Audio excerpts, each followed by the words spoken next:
ہاں میں یہ کر رہا تھا کہ جن کا آخرت پر ایمان ہی نہیں ہے وہ تو اسی قسم کی باتیں نکالتے رہتے ہیں. کچرا تھا انسان اور مر کے کچرا ہو کے ختم ہو جائے گا. لیکن جن کا آخرت پر ایمان ہے ان کا لائف اسٹائل دوسروں سے بہت مختلف ہونا چاہیے. جب ہے ایمان تو بھائی پھر یہ کیسا ایمان ہے کہ جمعے کے دن جمعے کی نماز پڑھ لی اپنا یعنی جو کلچر میں جو چیز آ رہی ہے بس اس کو فالو کیا. اگر آخرت ہے تو بھائی یہ پھر بہت بڑی حقیقت ہے، کیونکہ اس میں نیک لوگوں کا ٹھکانہ جنت اور بروں کا ٹھکانہ جہنم کی آگ ہے. پھر یہ دنیا مسافر خانہ ہے، یہ اصل نہیں ہے. پھر یہاں کے غموں کو حد سے زیادہ محسوس کرنا یہ جہالت اور حماقت ہے. یہاں کی خوشیوں میں اپنی لمٹ کو کراس کر دینا یہ حماقت اور جہالت ہے. لیکن یہی حماقتیں اور جہالتیں صبح و شام ہم کر رہے ہیں. کوئی پیسے کے پیچھے پاگل ہے تو اتنا پاگل ہوا ہے کہ آپ کی سوچ ہوگی. کسی کو کوئی بیماری ہے، اب یہ کورونا میں کچھ تو مان ہی نہیں رہے، جو مان رہے ہیں وہ وہمی ہو گئے ہیں. بالکل ہی دماغ پہ ایسا مسلط کر لیا کہ وہ لگ رہا ہے کہ ٹینشن سے ہی نہ مر جائے. احتیاط نہیں کر رہے، بس دماغ پہ خامخواہ کا مسلط کیا ہوا ہے. میں جیب میں ماسک لے کر بیٹھا ہوا ہوں، یہ بولتے ہوئے تو ماسک نہیں لگا سکتا نا انسان. آپ کہیں گے خود کون سا تو احتیاط کر رہے ہو. اور یہ والا ماسک ایویں بیکار ہے، یہ ٹیشو پیپر ہے. اصل ماسک وہ ہے وہ جو ڈاکٹر لوگ لگا رہے ہیں نا. ہاں کیا نام ہے اس کا، N95. تو لگا لیا کریں ماسک تو ثواب ملے گا انشاءاللہ. احتیاط پر عمل کر لیں. مصیبت یہی ہے کہ میں ٹاپک چھیڑنا نہیں چاہتا. جس کو جب تک ہوتا نہیں ہے نا وہ مانتا نہیں ہے، اور جس کو ہوا ہے اس کی چیخیں نکلی ہیں. اور ہسپتالوں میں رش ابھی اتنا بڑھ گیا ہے. ہمارے ایک بڑے استاذ کا بھی ایک میسج آیا، انہوں نے کہا کہ ہسپتالوں میں جو اچھے ڈاکٹر تھے، اچھی نرسیں تھی، یا تو بیمار ہو گئے ہیں یا مر گئے ہیں یا بھاگ گئے ہیں. اب ایویں جونیئر قسم کے لوگ کچھ ہیں جن کو وہ بس چیخنے چلانے دیتے ہیں مریض کو، اور وہ خود آتے ہوئے بھی ڈرتے ہیں پاس. لیکن جب تک ہوا نہیں کھا کے آؤ گے یہ باتیں سمجھ میں نہیں آئیں گی. پھینکتے رہو بیٹھ کے یوٹیوب پہ، فیس بک پہ پھینکتے رہو.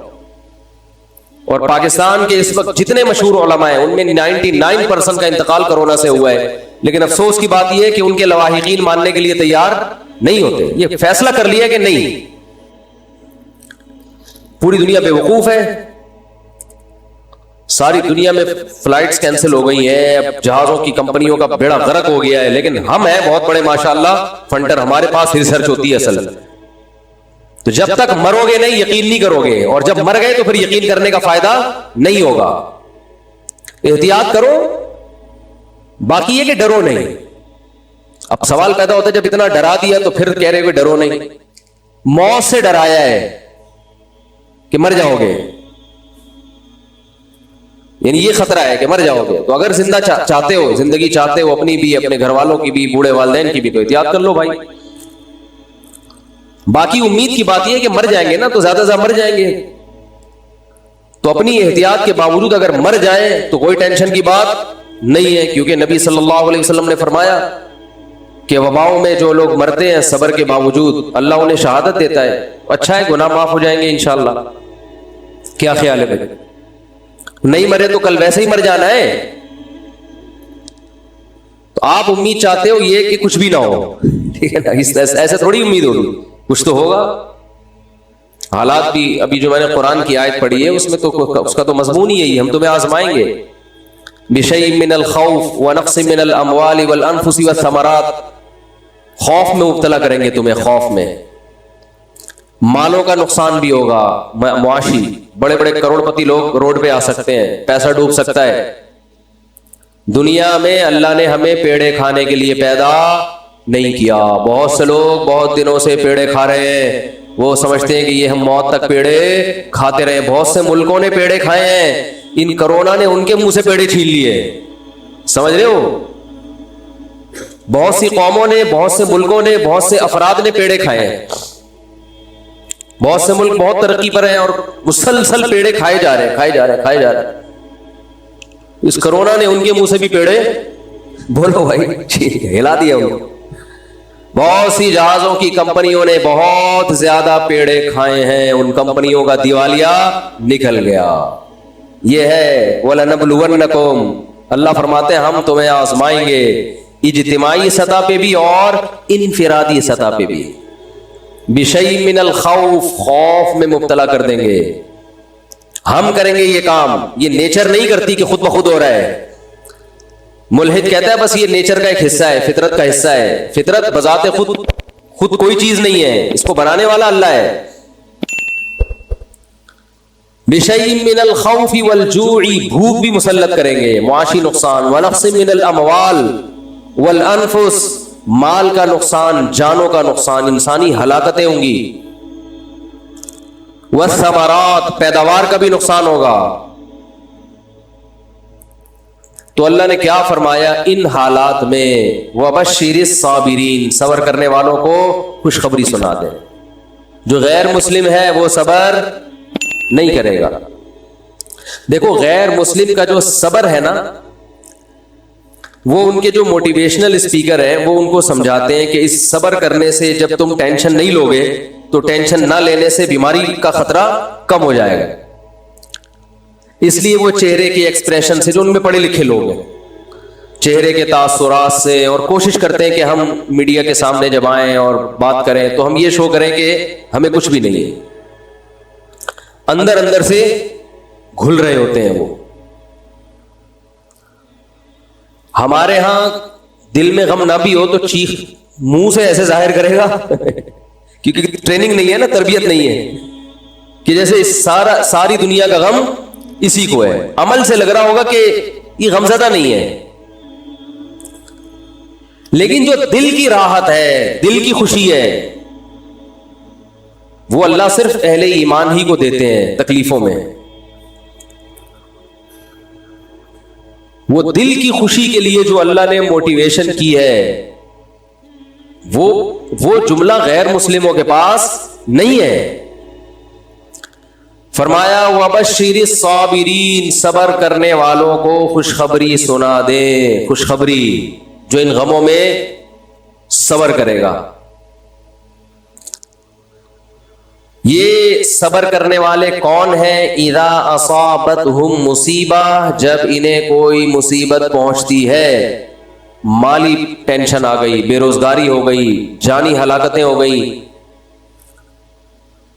قالوا، تو یہ جواب میں کہتے ہیں انا للہ، یہ خود سے نہیں ہے، ہم کس کے غلام ہیں؟ اللہ کے.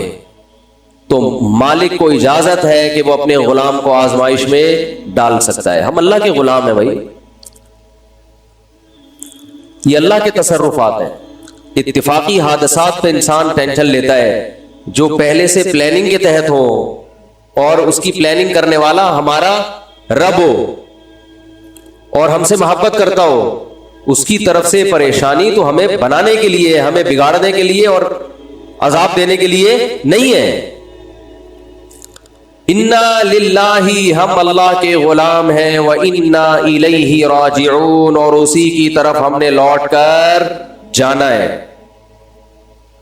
اسی کی طرف لوٹ کر جانا ہے. کیا مطلب بھائی؟ دنیا مسافر خانہ ہے، یہاں اگر مر گئے تو ہمیشہ کے لیے ختم نہیں ہو رہے. یہاں اگر آپ کو کوئی پریشانی آ رہی ہے اور کوئی آپ کے دکھ درد بانٹنے والا نہیں ہے تو ٹینشن لینے کا نہیں ہے.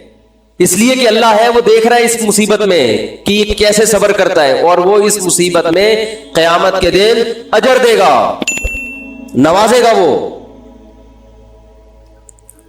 ہمارے حضرت مفتی رشید احمد صاحب رحمہ اللہ تعالی ایک بہت زبردست بات بیان کیا کرتے تھے. فرماتے تھے کہ جیسے کسی کو بخار ہو تو یقینی طور پر کہ اس کو بخار ہے بھی یا نہیں ہے، یہ ماتھا گرم ہونے سے پتہ نہیں چلتا. بعض دفعہ دھوپ سے ماتھا گرم ہوتا ہے.